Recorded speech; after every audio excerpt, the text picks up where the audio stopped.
$1.4 million. That's what the Indiana Fever just paid Kelsey Mitchell, making her the first million-dollar player in franchise history. And here's the thing that nobody's talking about. That deal? It wasn't Herb Simon's idea. It wasn't GM Amber Cox's master plan. It wasn't even Coach Stephanie White's call. And White's the one who left the Connecticut Sun to come build something in Indiana.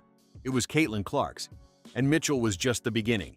Because over the last 72 hours, the Fever have signed, re-signed, and drafted exactly the roster that Clark publicly demanded on national television weeks ago. Every single move. So today we need to talk about what's really happening inside the Indiana Fever. Because this isn't a front office building a team anymore. This is a 24-year-old guard running the most valuable franchise in women's basketball. The franchise that Tamika Catchings built into a dynasty, the one that won its only championship back in 2012. And now, for the first time since that title run, the Fever have a real championship window. Maybe a one-year window. And the person who built this roster isn't Herb Simon. It's the player wearing number 22. The real question isn't whether Clark is calling the shots. It's whether she's making the right ones. Here's what Caitlin Clark did. And I need you to pay close attention. Because once you see the pattern, you can't unsee it. Late March, Clark's sitting on the set of NBC's Basketball Night in America. She's in a navy suit right next to Maria Taylor, center court in Oklahoma City. And Taylor asks her about the Fever's offseason.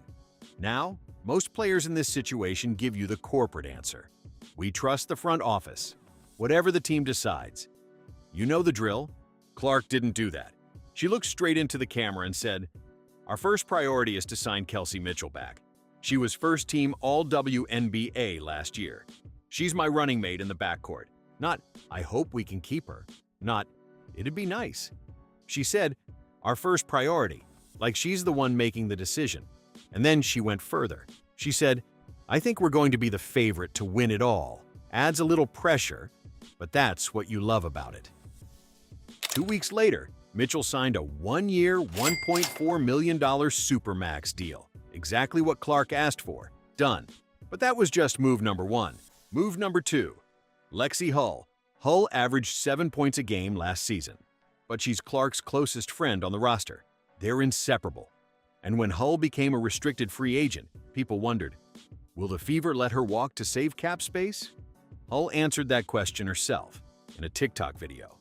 With Caitlin Clark, the two of them lip-syncing to a song called She's Back, and Clark commenting underneath in all caps. Hull signed a multi-year deal. That's move number two. Announced not by the front office, not by GM Amber Cox, but by Caitlin Clark on social media. Now here's where it gets interesting. On that same TikTok post, Clark tagged Sophie Cunningham and left a comment that said, "Hey, what's up WYD?" 3 words. That's all it took. 2 days later, Cunningham signed a one-year deal to return to the Fever.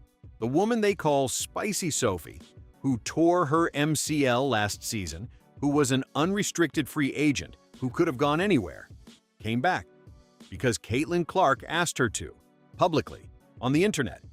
That's 3 moves. Mitchell, Hull, Cunningham, all 3 traced directly back to Clark's public statements. And she wasn't done. Monique Billings, a 6'4" forward from the Golden State Valkyries who'd built chemistry with Clark and Mitchell during off-season workouts, signed a multi-year deal. Clark reposted the announcement on her Instagram stories. Ty Harris, a backup point guard from Noblesville, Indiana, who played under Stephanie White back when White was coaching the Connecticut Sun, signed. That's Clark's insurance policy. A local kid who already knows the coach's system inside and out. Damiris Dantas, re-signed. A stretch big who can shoot threes and give the Fever spacing when Clark's running the floor. And then, last night, the Fever used their first-round pick, number 10 overall, on Raven Johnson out of South Carolina. A 5'9" defensive guard who averaged 5 assists and shot nearly 40% from 3. Why does that matter? Because Johnson played her first 2 college seasons alongside Aliyah Boston. They already have chemistry. They already know each other's game. Now, I'm not saying Clark called the Fever's draft room and told them to take Johnson, but I am saying every single move this franchise has made looks like it came off of Caitlin Clark's personal wish list. Re-sign the backcourt partner she publicly demanded? Check. Keep the best friend? Check. Recruit the enforcer over social media? Check. Add the forward she trained with? Check. Draft a player who already connects to Boston? Check. At some point, you have to ask yourself, who's actually running this team? Now, here's where I have to be honest with you, because there's a part of this story that doesn't get talked about enough. While Clark was assembling her dream roster, the Fever lost someone. Natasha Howard. Howard started all 44 games last season. She averaged 11 points and nearly 7 rebounds a game. She was the Commissioner's Cup MVP, and when Clark went down with that groin injury, when the Fever lost their franchise player for 39 games, it was Natasha Howard who held that team together. Howard helped carry the Fever to 24 wins, helped push them to overtime in Game 5 of the semifinals against the Aces. She was the backbone, and the Fever let her walk. Howard signed with the Minnesota Lynx, a 2-year, $1.4 million deal. The same dollar figure as Mitchell's contract. But while Mitchell got the supermax in Indiana, Howard got a plane ticket out of town. Think about that for a second. The Fever could pay Mitchell, the player Clark demanded, but they couldn't find the money for Howard, the woman who saved their season. And here's the uncomfortable question. Did Clark's priorities push Howard out? When you're spending $1.4 million on Mitchell, committing multi-year deals to Hull and Billings, and signing Cunningham, Harris, Dantas, and Hines-Allen, something has to give. Under the new 2026 collective bargaining agreement, the salary cap jumped to $7 million, up from just $1.5 million last season. Sounds like a lot of money. Until you realize that 3 players, Clark, Boston, and Mitchell, are going to eat close to half of it. There isn't much room left for a starting power forward who wants to get paid. Howard wanted her money. The Fever couldn't, or wouldn't, give it to her. And now she's in Minnesota. But here's the thing that keeps me up at night about this roster. Look at what Las Vegas just did. The Aces, the team that knocked the Fever out last year, the team that won back-to-back championships, they didn't stand still. They signed Jewell Loyd to a 3-year deal worth over $2.2 million. They brought back Chelsea Gray at $3 million. They re-signed Dana Evans. They added Brianna Turner, who played in Indiana last season. The Aces aren't building a friend group. They're building a war machine. And it's not just Vegas. This is a 15-team league now. The Toronto Tempo and Portland Fire just joined as expansion franchises.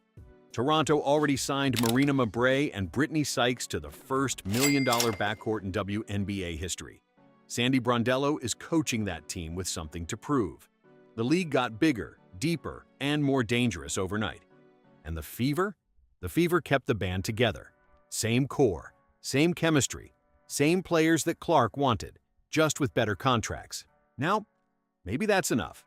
Maybe a fully healthy Caitlin Clark changes everything. She only played 13 games last year, and even without her, the Fever took the Aces to 5 games.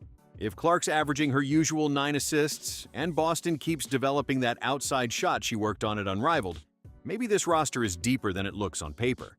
But there's a difference between loyalty and strategy. And right now, the Indiana Fever's offseason looks a whole lot more like loyalty. The biggest gamble here isn't the money, it's the timeline. Clark is making $528,000 this season, still on her rookie deal. Boston is max eligible right now under the new CBA's EPIC provision. That's the exceptional performance on initial contract rule that lets stars sign early extensions. And next year, 2027, Clark qualifies for that same EPIC supermax herself. That means by next offseason, the Fever will need to pay Clark, Boston, and Mitchell combined salaries that eat well over half the cap. 3 max contracts on one roster under a $7 million cap. An analyst on Rachel Demita's show laid it out perfectly. Each team can only have 2 max or supermax players. So, the Fever get 1 more year of this 3-headed monster before the math breaks. 1 year. That means 2026 isn't just a season. It's the window.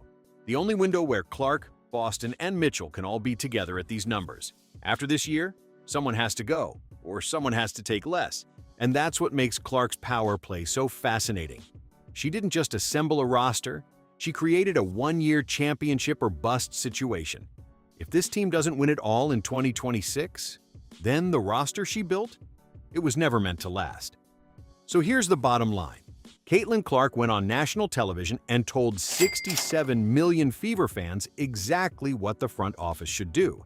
And then Herb Simon's franchise, the one he's owned since 2000, the one that's been the laughingstock of the WNBA for most of the last decade, did exactly what she said. Is that a good thing? Maybe. Clark knows these players. She knows what she needs on the court.